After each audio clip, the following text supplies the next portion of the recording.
everybody, my name is Karen and I am the counselor here at Plexus. Welcome to the workshop on waitlist do's and don'ts. Now, waitlist is a type of admission response you will get from a university. It is not bad at all. It usually means that you haven't been accepted and you haven't been denied.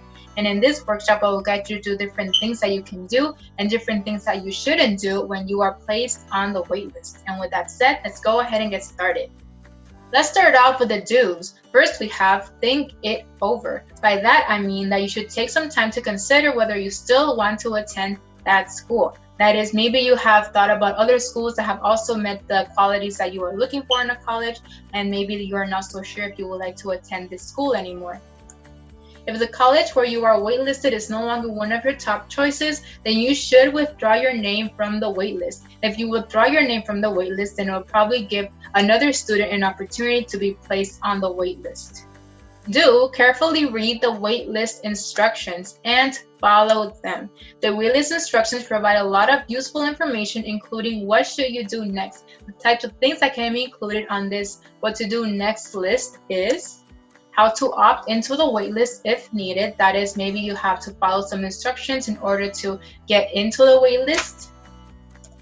What kinds of updates the school accepts and how to submit them. That is, maybe they have a required form of communication they would like for you to follow, for example, through phone number or through email. And the contact information for your waitlist manager, etc. Now, maybe you are assigned to a specific waitlist staff at the university who is in charge of the waitlist process, so you should contact them if you have any questions. Please note that this information can differ from school to school. That is, every school has its own waitlisting process. Do keep in contact.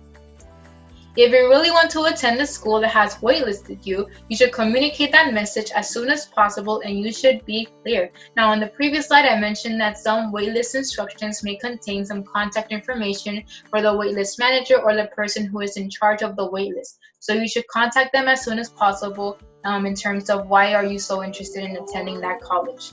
Give them a call or write a letter/email and ask that it be included in your file. Now, of course, you're going to have a file of your records, of your admission records, application, maybe essay, for example. So you should tell them to include that in your record when it comes to deciding if they should accept you or not.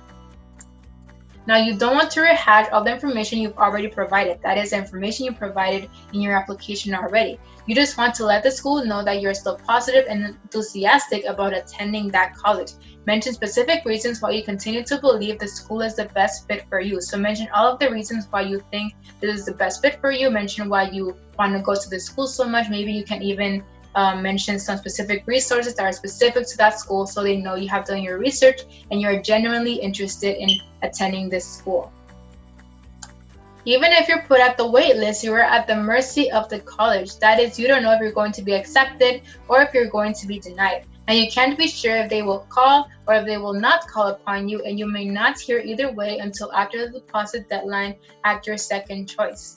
Now, you may be familiar with College Day, which usually falls on May 1st. Now, on May 1st, it is usually the last day that you can choose to enroll at a college for the term you indicate on your application. And you may not hear a waitlist decision after May 1st. So you have to make sure you put down a deposit at another school just to be safe. Hold out hope, but put down that deposit. So you just want to make sure you put down the deposit of another school because you're just not sure of what is going to happen at this college. Do keep your grades up. That is, you have to maintain your senior grades and study hard for the AP exams and finals.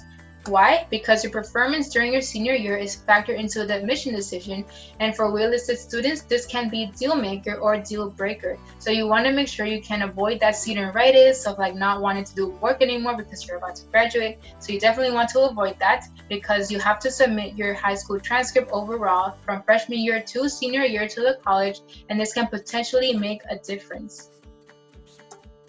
Now let's move on with the first don't. Don't stalk the admission office. You should claim your spot, send in what they ask for, and wait. That is all you should do in this moment. And of course, you can send them some questions through email or through call if you would like to as well. If you really feel compelled to send an email to an admission counselor that you've met or corresponded with previously, that could be your other action item. So as I mentioned, don't be afraid to send an email or give them a call of maybe why are you placed on the wait list or anything that you can do in order to gain a spot at that college.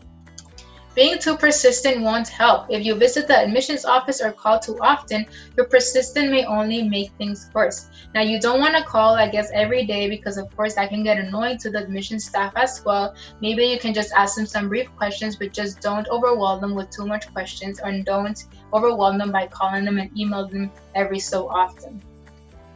Don't rely on clever tricks. By that, I mean if you try to be cute or clever by sending flowers or postcards to your counselor again and again, you'll likely make it worse and not get accepted. That is, they will most likely remember your name and remember that this is the person who keeps being persistent and keeps asking questions and just keeps getting them more annoyed every time. So you don't want to be cute or just sending them gifts just so you can get accepted. That is not how this works. And finally, don't let your parents communicate with the college. Although your parents are a part of the application process as well, they shouldn't advocate for you, because once you're entered into college, you've gained another different kind of independence that you won't have during high school. You, not your parents, should contact the admissions office and write letters of continued interest. Of course, you can ask your parents for help, and maybe they can even recommend of things that you should write on your letter, but your parents should not be the one sending that letter for you.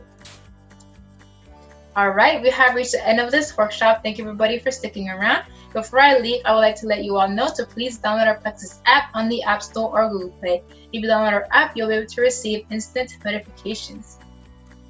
We would also very much appreciate it if you leave us a rating and a review on the App Store or Google Play as well. We very much appreciate all the feedback you all can give us.